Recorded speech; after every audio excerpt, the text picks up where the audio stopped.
Episode 120, Daniel's favorite sci-fi and fantasy novels.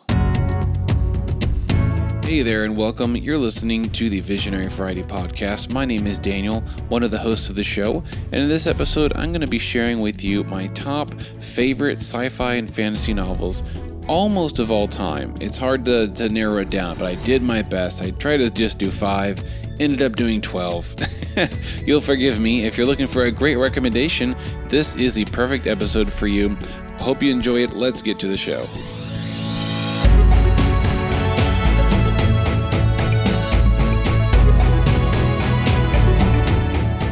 You're listening to the Visionary Variety Podcast, where we cover cool stuff like photo, video, film, books, and technology.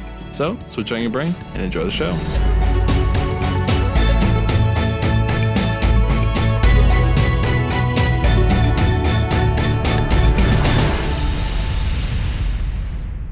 Alright, so the idea for this episode came from a post I did on a really big sci-fi Facebook group.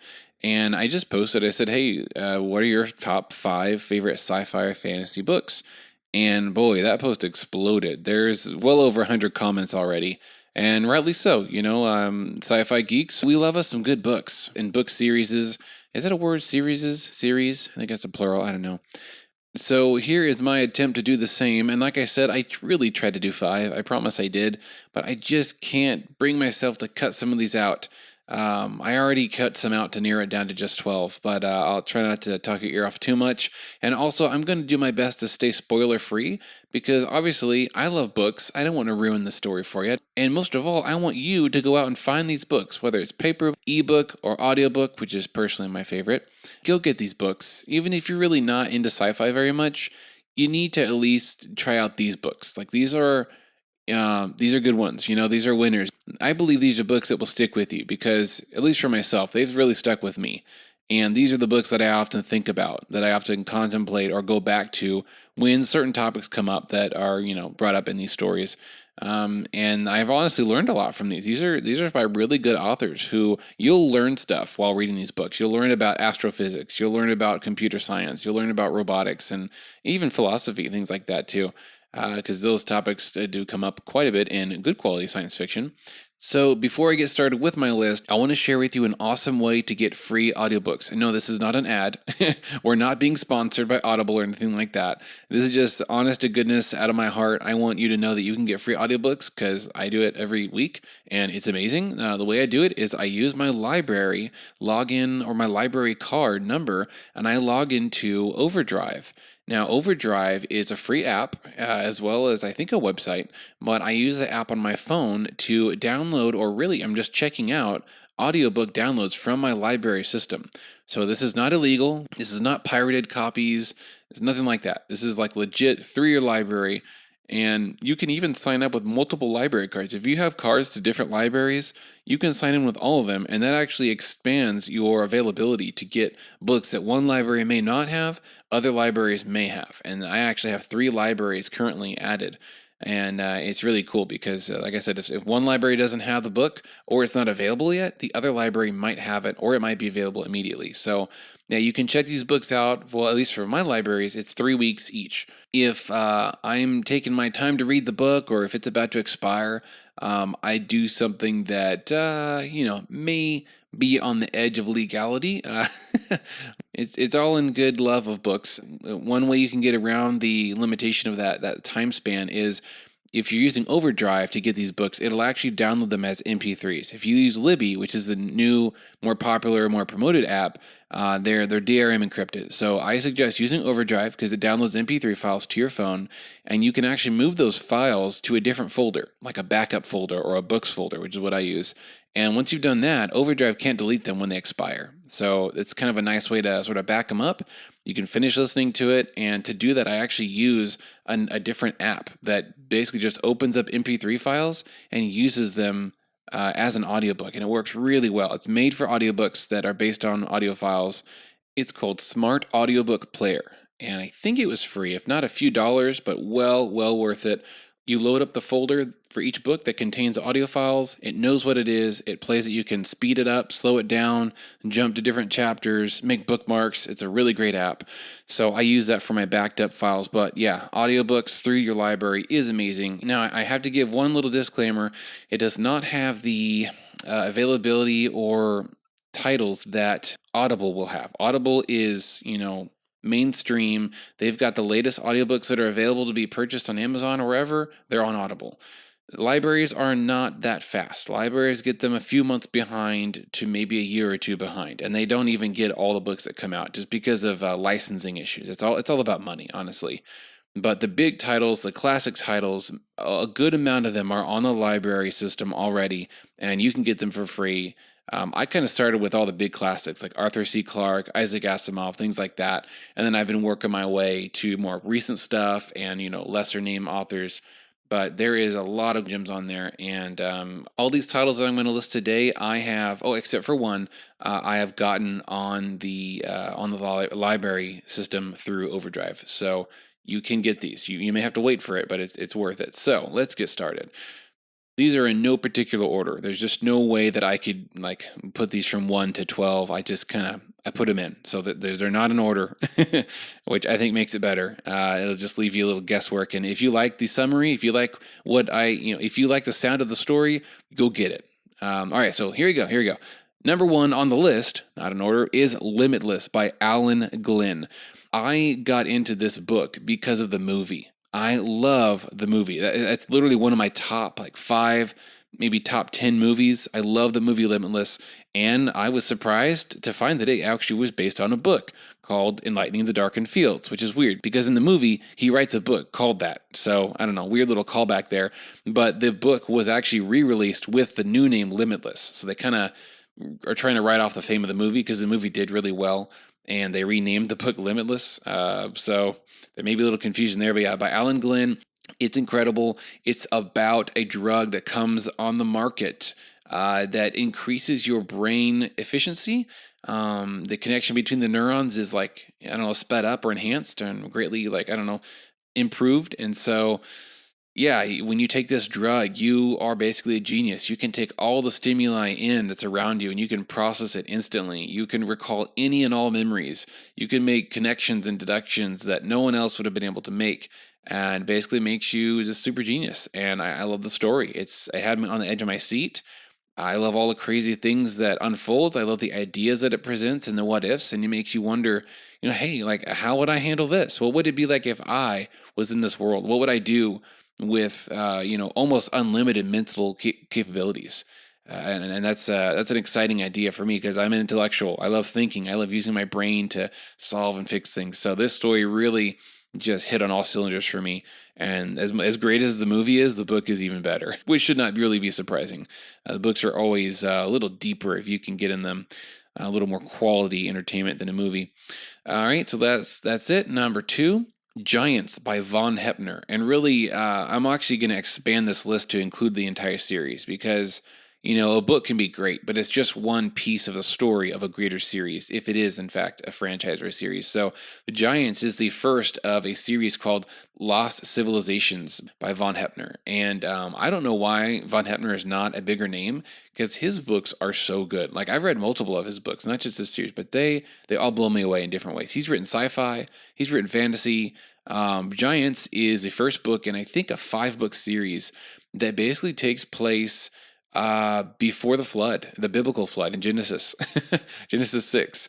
The world that these stories take place in is a really interesting Genesis, early biblical history world where there's dinosaurs, there's demons, there's angels, there's Nephilim, there's giants, obviously. So in the first book, the main character is basically the slave of a Nephilim because the Nephilim are super powerful. And so they're generally, not great people. They're powerful and corrupt and evil, and they've got superpowers and stuff like that. So I just love the world that this guy paints. I actually listened to this as an ebook. I found this weird workaround where I turn the ebook into a text file and I use an app to read the text file to me while I worked. This is before I knew about audiobooks, and I don't think these books are even in audiobook format, which is a real shame because they're great. So if you like fantasy, if you like biblical, ideas of pre-flood or post-flood world where there's dinosaurs and there's Nephilim and things like that. If you like the Book of Enoch, anything like that, check out these books because you will love them. And von Heppner, as a Christian, I have to say, von Heppner does a really good job with sticking to biblical concepts of God, of grace, of power and righteousness, things like that. So I don't know if he's a believer. I kind of think he is based on this and some other books, but if he's not, kudos to him for sticking to, doing justice to the Christian ideals and biblical ideas. So, awesome books. Next is Bicentennial Man by Isaac Asimov. There is a movie about this called Bicentennial Man, and I didn't know at the time it was based on a book. And again, just like Limitless, when I found out this was based on a book, I jumped on it because I love that movie. The movie is so good. It's just a beautiful, beautiful, touching movie. And the book, it's so much deeper. The book, as you may have deduced, covers 200 years of history. Bicentennial Man. This is a robot made for household chores, and something's just a little different about him. He thinks about himself. He thinks about existence, and he is fully sentient and has free will, and he stays in the family for 200 years. It's a really cool, again, very touching and a beautifully human story. It's interesting how Isaac Asimov, even though he, really started writing in the 40s and 50s, he had this different idea of robots. He said, what if robots were not all evil? What if they didn't just all want to blast us with lasers and carry away a maiden on the moon? Like, let's make robots with some common sense. Let's make them with rules. The rules of robotics. You may have heard of those. And so Isaac just runs with that concept with all his books. I mean, almost all his books are tied into the Foundation universe, which includes Bicentennial Man, the iRobot series, which is like 4 or 5 books, also really great. So yeah, I love Bicentennial Man. It follows the life of this robot who wants to become human, essentially. And he deals with all these issues of citizenship and rights, of having a bank account and rights to earn his own money and use his own money how he wants. Uh, he's denied citizenship at one point, or he's almost denied. And then he reminds the humans that are denying him rights that he has given those very people the right to live longer lives because of the organs he's designed. So a little bit of a spoiler there, but not really. It's a bigger. That's just one little point of the story that I love. But beautiful story, really enticing. The ending is awesome, and yeah, Bicentennial Man by Isaac Asimov. Next, number 4 on this list is Cold Storage by David Koepp or Koepp. Koepp. This book is a really great, just kind of a one-off story. There's no bigger universe. There's no series. It's just a good standalone book, and it's not even super long. It's about a bacteria or a virus that I'm not going to say it's sentient, but it is really smart. It has a lot of scary abilities to eat through and dissolve anything. It even wants to live in a human host, and I won't spoil it any farther than that. But this story had me on the edge of my seat. I could not stop listening to it. Any chance I got, any time alone in the car, doing chores around the house, I would listen to this book because I just had to know what was going to happen next. It's really great. There's even a few funny moments, and the character building I found was really, really good. If anything, almost too much, which is, not a normal complaint. But it really makes you feel for these characters and understand who and what they are. And I just love the conclusion. The terrifying nature of this virus, where it comes from is cool, and what it does. And this is one of those stories that kind of spans a few decades, which I don't know. I like that. I like when stories kind of tell a story and then either jumps into the future or we follow a character through, a series of events and years, and like they kind of mature with you. And yeah, this story kind of starts in the 80s and then jumps to current day. And the main character is, older. So it's cool. Great, great, great book. And honestly, it would be a killer movie. Maybe not right now with the virus going around, but soon. I would love to see this as a big budget movie. All right, next on my list, another fantasy story here. This is Mistborn, the series, by Brandon Sanderson. Boy, what an author. I mean, Brandon Sanderson is just a friggin' genius when it comes to making worlds and magic systems and great characters that you love. And some of them are kind of anti-heroes. They're not all perfect, Captain America type people. So Mistborn is a series of 3 books. Actually, there is another trilogy after it that I guess is part of the Mistborn series too, so maybe it's like 5 or 6 books. But Mistborn takes place in a magical fantasy world that's ruled by an emperor. I kind of think of, the emperor in Star Wars because he's evil, he's mysterious, it's hard to get to him, and he has this dark secret about himself. And it's about a bunch of rebels, basically peasants. With some of them have superpowers, and they are banding together to take over the kingdom, the final empire. It's what the first book is called, The Final Empire, but it's a Mistborn series. So they're trying to take over the empire. They're trying to overthrow the emperor and destroy him because he's evil and stuff. And there's this really amazing, just super deep magic system that is so cool. It has to do with digesting metals, and there's 8 basic powers that these people can get based on which metal they dissolve in their stomach. And certain people have certain powers, but they don't have others. So there's some really great limitations, and the magic system is not like super powerful. It's not just you're not just a Mary Sue walking around that's unstoppable.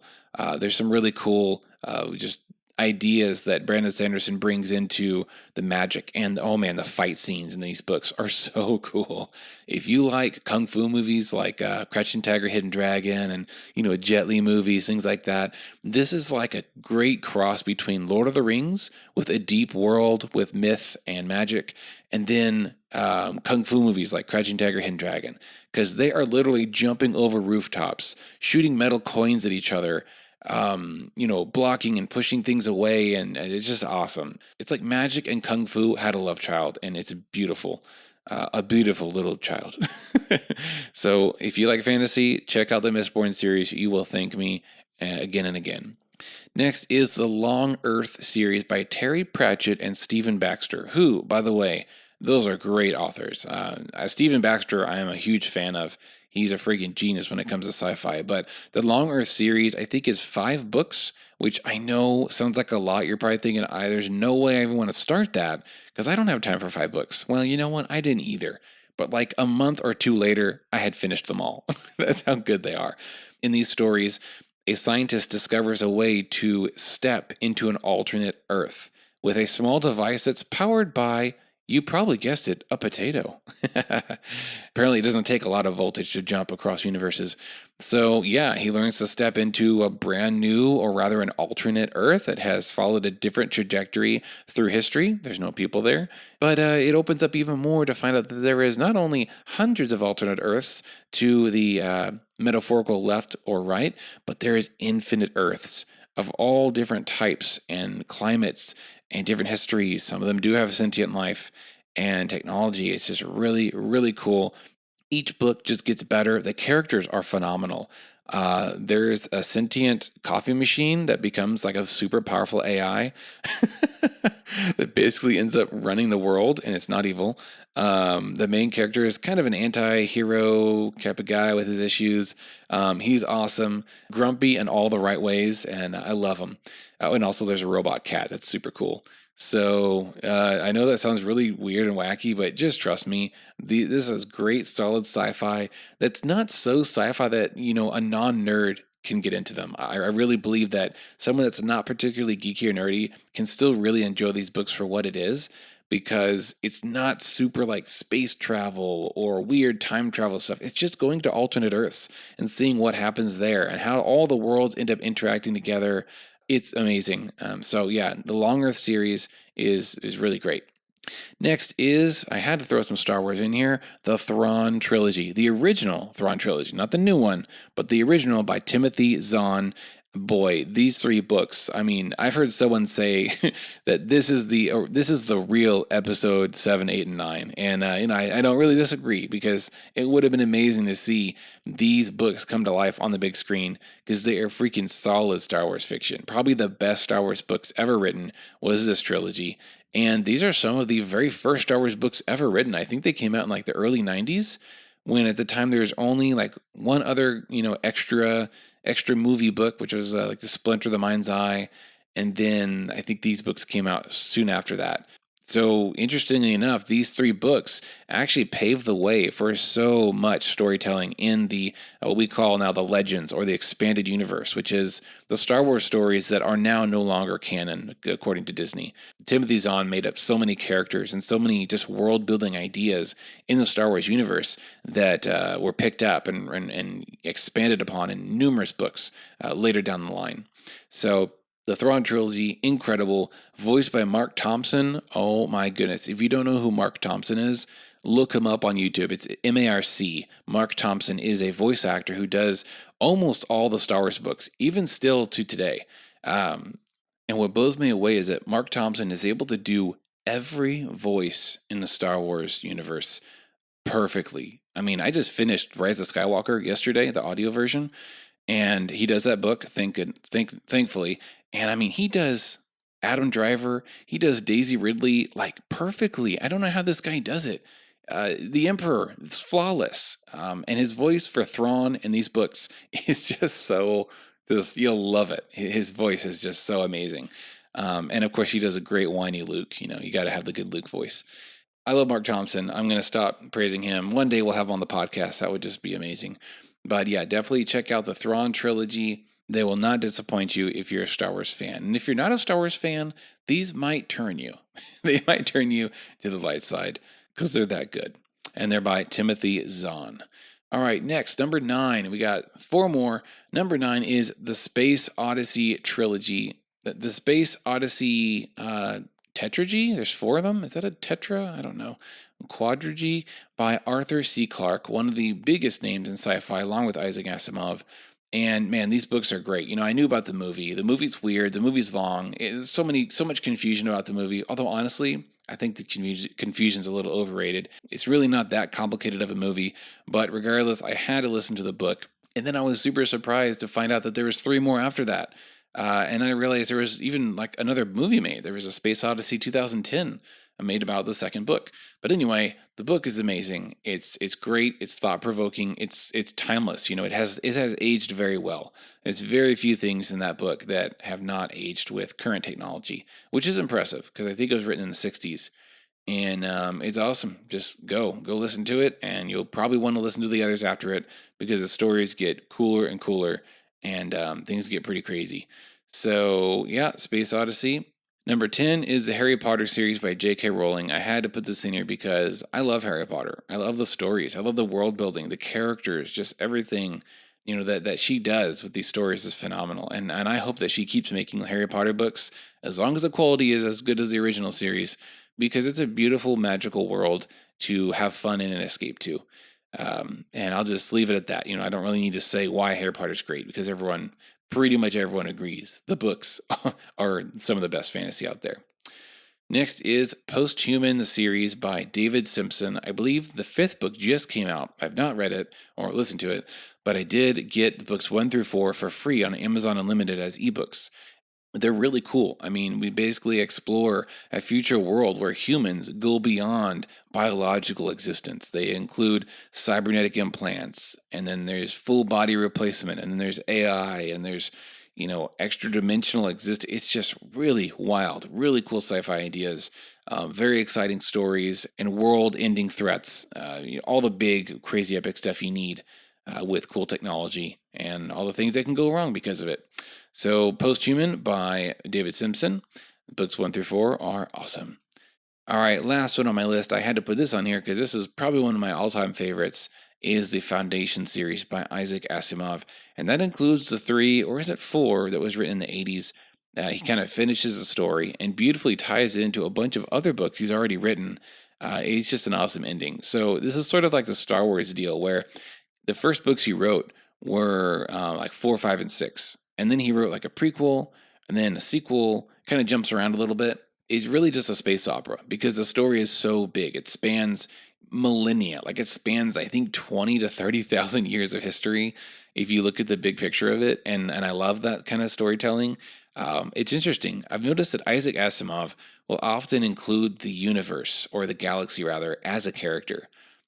Because the character of the galaxy ages and it changes, and it has threats and it may crumble. Some people try to keep it alive. It's almost like a real living and breathing character, And he does that in here as well. And honestly, I do have to give you a little bit of a warning. The first book, I think, has some boring parts. It's kind of weird. Like it just jumps like 100 years or 20, and then it jumps another 50 years.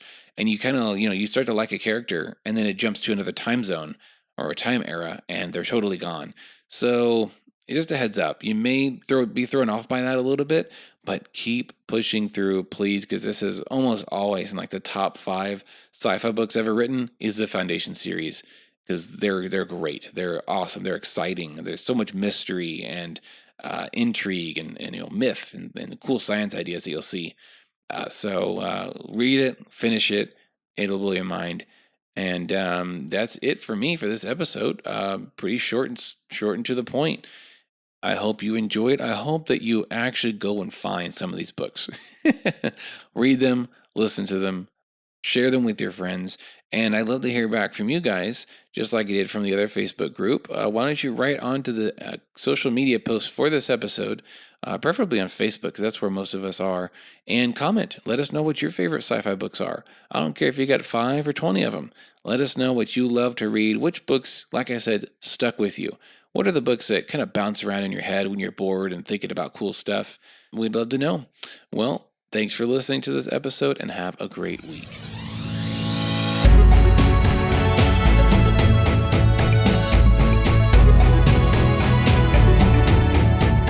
If you like this show, be sure to subscribe on your favorite podcast app.